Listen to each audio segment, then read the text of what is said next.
ইসরায়েলের বিরোধী দলীয় নেতা ইয়ার লেপিড ইন্টারভিউ দিচ্ছিল এমন সময় ইরানের মিসাইল হামলা, সব ফেলেই ইসরায়েলের নেতা পালায় বাংকারে।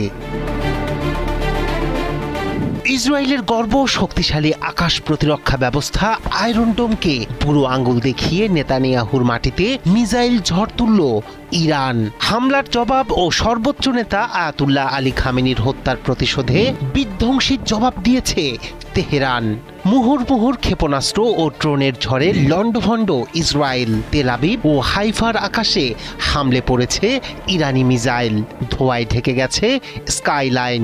ঘর ছেড়ে বাংকারে আশ্রয় নিয়েছে মানুষ, রাস্তায় ছড়িয়ে আছে ধ্বংসস্তূপ। ইরান বলছে এটি প্রতিশোধের শুরু মাত্র। এক রাতেই বদলে গেছে যুদ্ধের মানচিত্র, আর মধ্যপ্রাচ্য দাঁড়িয়ে আছে নতুন এক অনিশ্চয়তার দোরগোড়ায়। ইরানে হামলা ও সর্বোচ্চ নেতা আয়াতুল্লাহ খামেনিকে হত্যার জবাবে ক্ষেপণাস্ত্র ও ড্রোনের ঝড় তুলেছে ইসলামী বিপ্লবী গার্ড IRGC।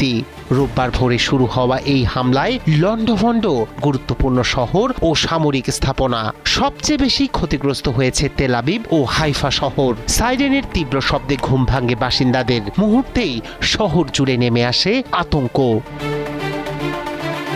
তেহরান ভিত্তিক সংবাদ মাধ্যম তাসনিম জানায়, তেল আবিবের কৌশলগত স্থাপনায় সরাসরি আঘাত হানে একাধিক ক্ষেপণাস্ত্র। সামাজিক মাধ্যমে ছড়িয়ে পড়া ভিডিওতে দেখা যায় বহুতল ভবনের একাংশ ধসে পড়েছে। রাস্তা জুড়ে কাঁচ ও কংক্রিটের ধ্বংসাবশেষ। কিছু এলাকায় ঘন্টার পর ঘন্টা ধরে জ্বলছে আগুন। ধ্বংসস্তূপ সরিয়ে আটকে পড়াদের বের করার চেষ্টা চালায় উদ্ধার কর্মীরা।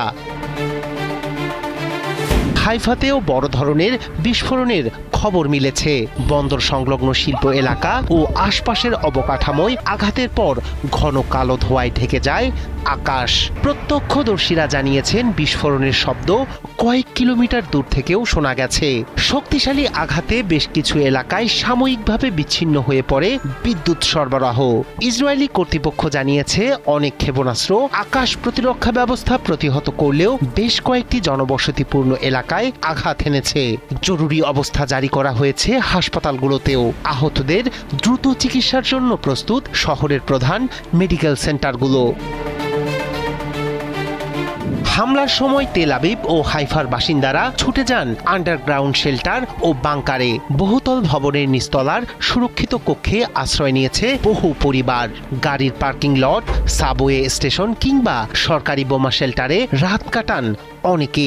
ইরানি হামলায় দিশেহারা নেতানিয়াহু প্রশাসন, তাই তো সাময়িকভাবে বন্ধ রাখা হয় স্কুল, অফিস ও গণপরিবহন।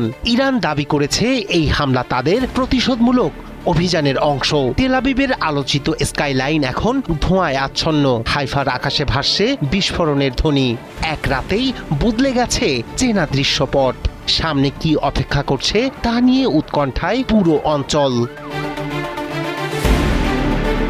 রায়হান কবির, শুভ্র, ৭১।